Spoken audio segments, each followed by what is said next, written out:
Let us continue our election coverage now. This morning we speak to a government minister, a member of the House of Keys for nearly a decade, 36 years old, married with 2 children. He's nodding. Good morning, Rushen MHK, Juan Watterson. Good morning, James.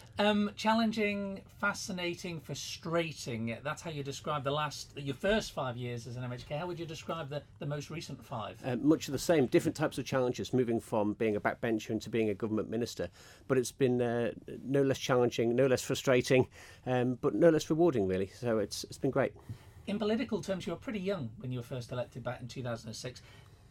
Do you think you're mature enough now, more mature, to take a senior role within government if re-elected? It's really strange to sit here and think that I'm still the youngest member of the House of Keys, and yet if I'm re-elected, I'll be up to the 4th longest serving member of the House. So I think Tynwald has come a long way. There's been an awful lot of changes, and I think one of the big things that's going to be really noticeable in the new House is the lack of experience, and that's something that I can now think I can bring to the House of Keys if I'm re-elected for another term. What is your political ambition?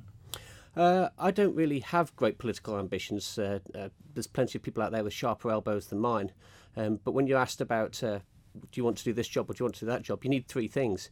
Firstly, you need the support of your electorate to become a member of the House of Keys. Secondly, you need the support of your Tynwald colleagues in order to get you into any of those positions. And thirdly, I need the support of Mrs. Watterson. And at the moment, I'm not sure if I've got any of the 3 yet. I was going to say the latter may be the most important of them all. If re-elected, though, a parliamentary role or a backbencher role, you've said yourself, experience is needed. You'd need to take on a senior ministerial post, wouldn't you? Well, there are so many particular roles out there. I mean, there's a vacancy for Chief Minister, there's a vacancy for Treasury Minister, there's a vacancy for Speaker. So there are all these sort of jobs that are open there. It's going to be down to what the members of Tynwald are looking for in their politicians and between parliamentary and government. Would you do what was asked of you?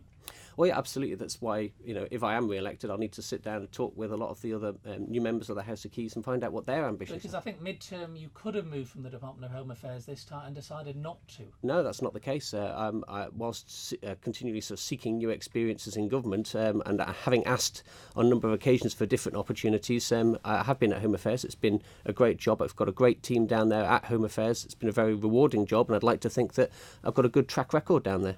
Protecting the vulnerable is obviously something on every candidate's manifestos. The over 75 television licences, how would you protect them having to pay for those, or would you indeed? No, I think what we've got is a situation where the BBC is going to be picking this up from 2020. It's important that the Isle of Man gets as good a deal as the United Kingdom over 75s get. So I'd like to see a situation whereby this problem was taken away for that particular section of the community. Is the money there, though, if the BBC don't come in? Is the money there, and the will within government to pay for these? I think there will be a will there in order to help this vulnerable section of society, yes. You've been described as the armed forces champion. That's rather pretentious, isn't it? Well, it's the first time that the role has happened. It's something there that's, I think, been a real positive for the Isle of Man.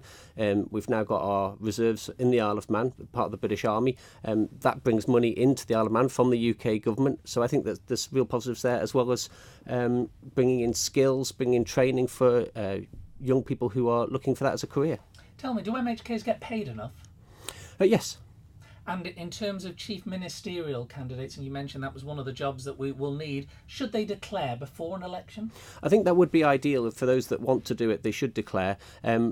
My submission to Lord Lisvane's review was that we should have an all-Ireland list of candidates alongside your House of Keys ballot paper, so that we could rank all the candidates standing in the House of Keys general election, so that it would give you an idea as to who should be Chief Minister. It would also give you a way of electing a legislative council directly with a secondary mandate. In 10 seconds, why should the people of Rushen invest their vote in you? Well, I think if people want a candidate who has got a strong track record, who believes in the Isle of Man, is positive about the future, then that candidate's Juan Watterson.